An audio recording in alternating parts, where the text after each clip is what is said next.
तो ये कहानी है एक फिशरमैन जॉन की, जो अपनी छोटी सी बोट लिए फिशिंग करने के लिए निकल चुका है। लेकिन थोड़ी ही दूर जाने पर उसके साथ कुछ अजीब होता है। समुद्र में चारों तरफ फोग यानी धुंध फैल जाती है और दूर दूर तक उसे कुछ नजर नहीं आता। काफी टाइम वो इसी धुंध में सरवाइव करता है और फिर दूर उसे एक बोट दिखाई देती है। हैरानी की बात थी, उस बोट के अंदर कोई एक इंसान भी उसे नजर नहीं आ रहा था। वो अब उसे चेक करना चाहता है, इसीलिए वो अपनी बोट को एक रस्सी से अच्छी तरह इस बड़ी बोट के साथ बांधता है और अंदर चेक करने के लिए चला जाता है। वहाँ जाकर उसे शौक लगा ये देखकर कि इस बोट में कोई इंसान नहीं। हालांकि वहाँ पे सब चीजें बिल्कुल नॉर्मल थी, यहाँ तक कि खाना भी वहाँ फ्रेश मौजूद था। इंसानों के होने के सारे असरात तो थे यहाँ पर, लेकिन इंसान नहीं थे। अब जॉन बोट स्टार्ट करने की कोशिश करता है, लेकिन उसे पता चलता है कि बोट का इंजन तो खराब है। उसे हैरानी हुई थी, इतनी बड़ी बोट, वो भी इतने बड़े समुद्र में अकेली। दूरबीन लिए वो आसपास इन्वेस्टिगेशन करने की कोशिश करता है कि शायद इस बोट के मालिक यही कहीं करीब ही हो और छोटी बोट के जरिए फिशिंग करने गई हो, लेकिन धुंध इतनी थी कि उसे कुछ नजर नहीं आया। अब जॉन वापस कंट्रोल रूम के अंदर जाता है और वहाँ से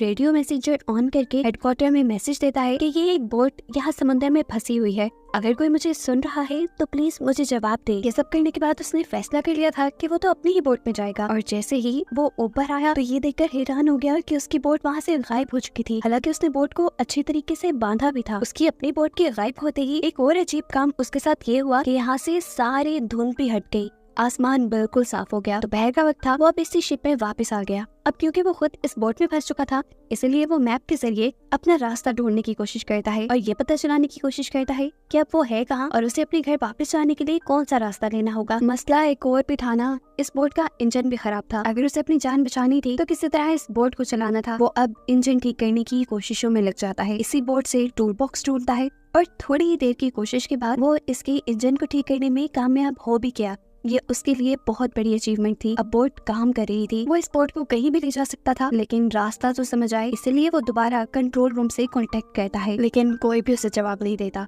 फिर बेचारा दोबारा ऊपर आ जाता है और ऊपर आते ही उसे वॉशरूम जाने की जरूरत पड़ जाती है। कोई देख तो रहा नहीं था उसे, नीचे जाने के बजाय वो समंदर में ही काम करने का डिसाइड करता है। लेकिन तभी अचानक कोई उसे पीछे से धक्का दे चुका था, जिसकी वजह से वो गिर गया। वो पानी में भी डूब सकता था, लेकिन रेलिंग को पकड़कर उसने बड़ी मुश्किल से अपनी जान बचाई। हवा का प्रेशर भी इतना तेज था कि उससे वापस आना भी मुश्किल हो गया। अब बस वो डूब ही जाता, लेकिन वो हिम्मत नहीं हारता और रेलिंग को पकड़े पकड़े ही इस बोट के अंदर वापस आ जाता है। इस सारे चक्कर में उसका काम नहीं हो पाया था, इसीलिए वो नीचे टॉयलेट में गया। जा जाते ही किसी ने जोर से उसका दरवाजा बंद कर दिया। इस चीज पे जॉन ने ज्यादा ध्यान नहीं दिया, क्योंकि उसे लगा था शायद हवा के प्रेशर की वजह से बंद हुआ है। लेकिन जैसे ही वो फारिग होकर पीछे मुड़ा तो दरवाजा लॉक था, वो भी बाहर से। अब इस दरवाजे को वो हर जगह से खोलने की कोशिश करता है, अपने पॉकेट से कॉइन निकाल कर खोलने की भी कोशिश करता है, लेकिन ये चीज कामयाब नहीं हुई। उसका दिमाग खराब होता जा रहा था। उसे लगने लगा कि कोई शिप में है जो उसके साथ एक गंदी गेम खेल रहा है और उसे टॉर्चर कर रहा है। वो जोर जोर से चिल्लाने लगा,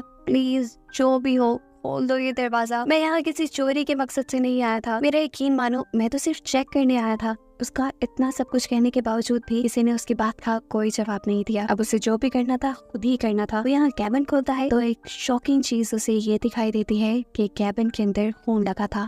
थी तो ये डरा देने वाली बात, लेकिन वो ध्यान नहीं देता और यहाँ से कैंची निकाल कर दोबारा दरवाजा खोलने की कोशिश करता है और एक और मर्तबा नाकाम हो जाता है। अब ये बोट भी लगातार चल रही थी, जॉन उकता चुका था। अचानक उसे ऊपर विंडो दिखाई देती है, जिस विंडो से निकलकर वो आसपास देखता है तो दूर उसे कार्गो शिप आती दिखाई देती है। उसने देखा कि कार्गो शिप की डायरेक्शन बिल्कुल उसकी शिप की तरफ है। अगर कार्गो शिप यहाँ आई तो उसकी शिप तबाह हो जाएगी और वो मर जाएगा। अपनी जान बचाने के लिए वो कार्गो शिप को कोई सिग्नल देना चाहता था, पर कैसे देता? वो फंसा हुआ था यहाँ पर। अपनी शर्ट निकालकर वो कार्गो शिप को सिग्नल देता है, लेकिन कार्गो शिप का कोई भी इंसान उसे देख नहीं पाया। अब उसे किसी तरह अपनी जान बचानी थी तो अपनी इस शिप को रोकना था, वरना कार्गो शिप इसे तबाह कर देती। तभी उसे विंडो के ऊपर एक रस्सी दिखाई देती है और उसे आइडिया आता है कि क्यों ना वो इस रस्सी के जरिए ही शिप को रोके। वो रस्सी को बांध बूंद कर बाहर फेंकता है ताकि बोट रुक सके, लेकिन यहाँ उसी के साथ बुरा हो गया। वो रस्सी उसी की शिप के फैन के साथ लिपट गई और बाथरूम के अंदर से वो रस्सी उसके गले के अंदर अटक गई। उसका गला तो अब घुट रहा था,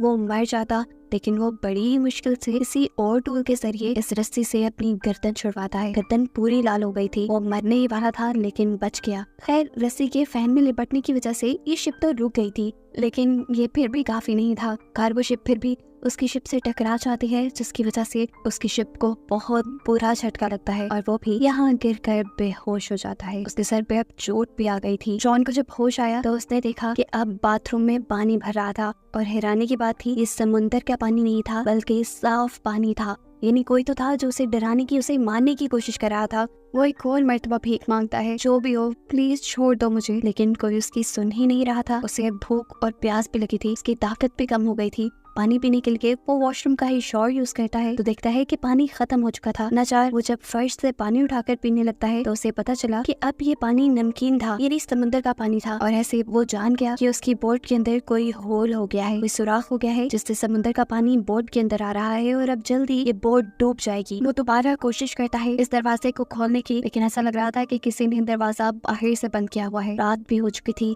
और जब बोट के ऊपर का सीन दिखाया जाता है तो पता चलता है कि इस बोट को कोई चला रहा था जो इनविजिबल है, नजर नहीं आ रहा। जरूर वो कोई इवल क्रिएचर है। पानी भी भर भर के काफी ऊपर आ गया था और इसी सदमे में जॉन को नींद भी आ गई। रात हुई तो समुद्र में तूफान आ गया। तूफान की वजह से बोट का भी बहुत नुकसान हुआ और जॉन को भी बहुत चोट आई। सुबह जब उसकी आँख खुली तो पानी का लेवल इतना बढ़ चुका था कि सिर्फ उसका चेहरा ही बाहर था। अब तो उसने मान लिया था कि वो थोड़ी देर में मर जाएगा, लेकिन तभी उसे क्लिक की आवाज आई और जैसे ही उसने हैंडल घुमाया तो दरवाजा खुल चुका था। पानी के प्रेशर की वजह से दरवाजा टूटकर बाहर की तरफ गिर जाता है और ऐसे जॉन को यहाँ से रिहाई मिल जाती है। सबसे पहले वो बोट के ऊपर जाता है और ताज़ा हवा में सांस लेता है, क्योंकि नीचे ऑक्सीजन लेवल बहुत ज्यादा कम हो चुका था। अब वो जान गया था कि यहाँ पे जो कोई भी है वो उसे हर हाल में टॉर्चर करना चाह रहा है। इससे ज्यादा वो टॉर्चर बर्दाश्त नहीं कर सकता। साथ ही नीचे बोट में पानी भी भर रहा था। वो जानता था ये बोट कभी भी डूब जाएगी। फैसला तो उसने कर लिया था कि वो यहाँ रहेगा नहीं, इसीलिए उसके दिमाग में एक आइडिया आता है।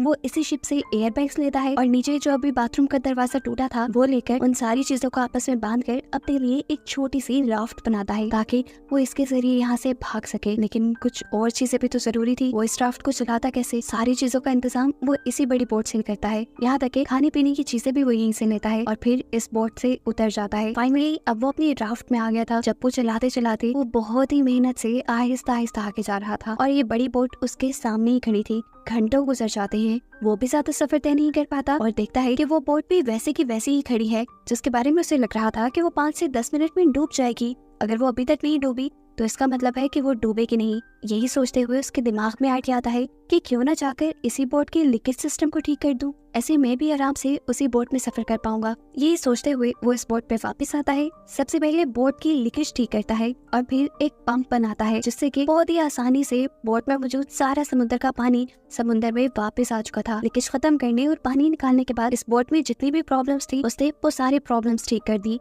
और इस बोट को बाहर से भी रिपेयर कर दिया ताकि आगे कोई मसला ना हो सफर में। ये सब करने के बाद वो दोबारा रेडियो के जरिए मदद बुलाने की कोशिश करता है, लेकिन इस मर्तबा भी जब उसे कोई जवाब नहीं मिला तो नाचार वो अब बोट के ऊपर आ गया। उसके पास मैप था। वो दोबारा रास्ता ढूंढने की कोशिश करता है और इस बोट को चलाता है, लेकिन एक और मर्तबा ये बोट उसे धोखा दे देती है और चलती ही नहीं। वो बोट बिल्कुल स्टिल हो गई थी, वही पानी में रुक गई थी और ये चीज उसे टेंशन में डाल गई। अब वो बिल्कुल तंग आ चुका था। इतने में ही उसे दूर एक और शिप आती दिखाई देती है और वो जल्दी से अपनी जान बचाने के लिए अपनी ही बनाई हुई छोटी सी राफ्ट के जरिए उस दूसरी शिप पे जाने का फैसला करता है।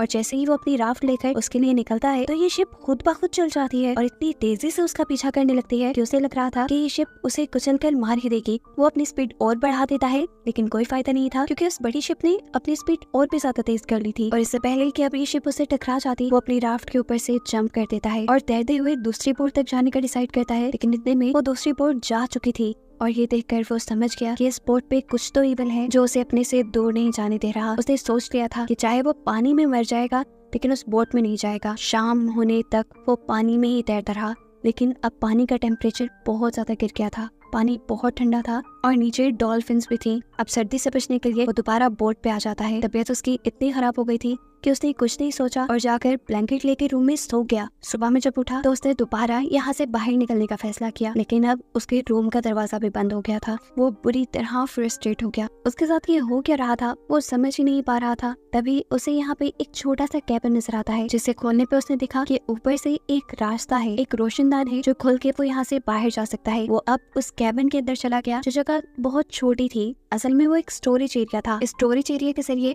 वो जितने भी बार यहाँ से ऊपर चढ़ने की कोशिश करता था नीचे गिर जाता था। ऐसे उसको कई चोटें आ गई थी, लेकिन उसने हार नहीं मानी और दोबारा ऊपर चढ़कर उस रोशनदान को खोलने की कोशिश की, लेकिन वो भी बिल्कुल नहीं खुल पाया उससे। ऐसा लग रहा था जैसे वो सील हो गया हो। इस जगह का अब ऑक्सीजन लेवल भी बहुत कम हो गया था। कैबिन का दरवाजा भी नहीं खुल रहा था जिससे वो रूम में वापस चला जाए। एक और मर्तबा उसने ये बात मान ली थी कि वो मर जाएगा। ऑक्सीजन की कमी से इससे पहले कि वो बेहोश हो जाता, दोबारा क्लिक की आवाज आती है और कैबिन खुल जाता है। कैबिन के खुलते ही वो फौरन बोट से बाहर आया, जहाँ आने पर उसने देखा कि बोट एक छोटे से आइलैंड पे आ रही थी और ये देखकर उसे हौसला हुआ, उसकी सांस में सांस आई कि चलो अब इस एवल बोट से तो जान छूटेगी। अब बोट जैसे ही आइलैंड के किनारे पे पहुंचती है, जॉन भी फौरन इस बोट से उतर जाता है। उसे लग रहा था कि इसी आइलैंड पे कोई इंसान है जो उस बोट को कंट्रोल कर रहा था और जॉन को टॉर्चर कर रहा था। करीब पड़ा, उसने एक रॉड उठा लिया उस आदमी को मजा चखाने के लिए, लेकिन जैसे जैसे उसने इस आइलैंड को एक्सप्लोर किया तो वो शॉक रह गया कि इस आइलैंड पे तो इंसान का नामो निशान नहीं था। एक और मर्तबा परेशान होकर वो इस आइलैंड से जब बाहर निकला तो एक नए मंजर ने उसे परेशान कर दिया। वो बोट जो उसे यहाँ लेकर आई थी, अब उसी के सामने वो दोबारा चल रही थी, जैसे वो अपना एक दूसरा शिकारी ढूंढने जा रही हो। और ये देखते हुए जॉन को 100% यकीन हो गया कि उस बोट का और इस आइलैंड का कंट्रोल 100% इवन एनर्जीज के हाथ में है। उसे यहाँ से निकलना था, उसकी एक जिंदगी थी। कुछ छानबीन करते हुए वो इस आइलैंड की सबसे ऊंची जगह पे चला जाता है तो उसे करीब एक दूसरा आइलैंड भी दिखाई देता है, जिसपे क्या हो रहा था उसे नजर नहीं आया। तब घूमते घुमाते वो आइलैंड की पिछली तरफ आ गया, जहाँ आने पर वो शॉक रह गया क्योंकि ये वही जगह थी जहाँ से जॉन ने मूवी के स्टार्ट में अपना सफर शुरू किया था। और यहाँ पर उसकी बोट भी पहले की तरह ही बंधी हुई थी और इस जगह पर अब पहले की तरह इंसान भी थे। ऐसा लग रहा था कि जैसे कुछ हुआ ही ना हो। जॉन ने सब देखा, उसका वो बुरा सपना हो, लेकिन वो सब जॉन के साथ हकीकत में हुआ था। उसकी बोट यहाँ तक कौन लेकर आया था और इस आइलैंड की हकीकत क्या थी? जॉन के साथ जो कुछ हुआ था उसके पीछे किस चीज का हाथ था, ये मूवी में नहीं बताया जाता और मूवी इन्हीं सवालों के साथ यहीं पर खत्म हो जाती है।